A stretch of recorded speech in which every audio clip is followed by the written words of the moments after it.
Any question? Welcome to my class.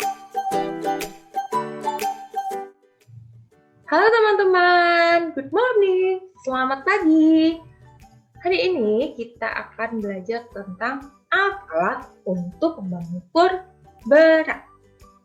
Kalau minggu lalu kita sudah belajar tentang alat-alat untuk mengukur panjang, kali ini kita akan mengukur berat.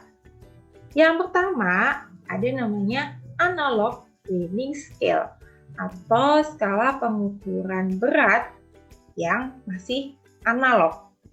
Kenapa disebut analog? Karena masih manual menggunakan jarum-jarum untuk menunjukkan beratnya. Contohnya adalah yang di sebelah kiri, yang putih itu adalah timbangan untuk menimbang tepung atau gula.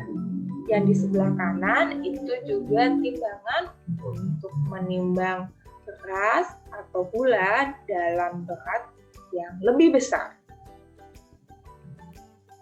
Teman-teman, apakah pernah melihat timbangan badan seperti ini? Yang kalau teman-teman injak di bagian atasnya, nanti jarumnya akan bergerak sesuai dengan berat teman-teman.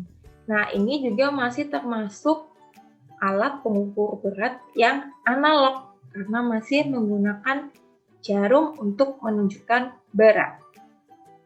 Kemudian ada juga yang namanya digital weighing scale atau skala pengukuran berat digital. Kenapa disebut digital? Karena sudah tidak menggunakan jarum dan juga sudah ada angka-angka digital yang menunjukkan berat dari suatu benda. Dan biasanya untuk skala yang menggunakan digital ini lebih presisi atau lebih rinci dalam mengukur suatu berat. Contohnya, ketika teman-teman mengukur berapa berat dari jus jeruk yang teman-teman buat, nanti ketika teman-teman menuangkan jus ke dalam wadahnya, alat itu akan bergerak menunjukkan angka dari berat jus yang teman-teman tuang. Semakin banyak jus yang teman-teman tuang, maka angkanya akan semakin besar. Semakin sedikit teman-teman menuangkan jus atau teman-teman mengurangi jusnya, maka nanti angkanya akan semakin kecil. Nah, selain dua tadi, yang satu analog, yang satu digital, ada juga yang namanya balance. Atau kalau dalam bahasa Indonesianya itu disebut neraca.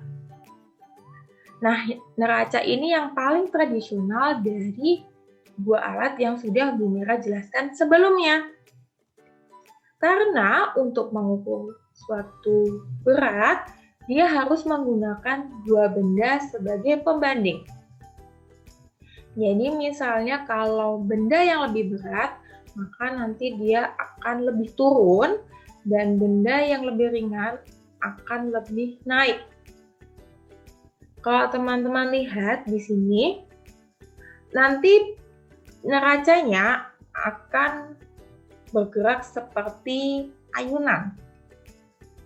Sampai nanti airnya stabil, baru dia berhenti. Seperti itu teman-teman. Tapi untuk neraca atau balance ini sudah jarang digunakan. Biasanya orang akan menggunakan pengukur dalam bentuk analog atau digital. Seperti itu teman-teman, cara mengukur berat menggunakan 3 alat. Teman-teman bisa menggunakan alat yang masih analog, atau yang sudah digital, atau yang lebih tradisional lagi yaitu neraca. Terima kasih teman-teman sudah mendengarkan dan melihat materi dari Bu Mira. Sampai jumpa minggu depan. See ya!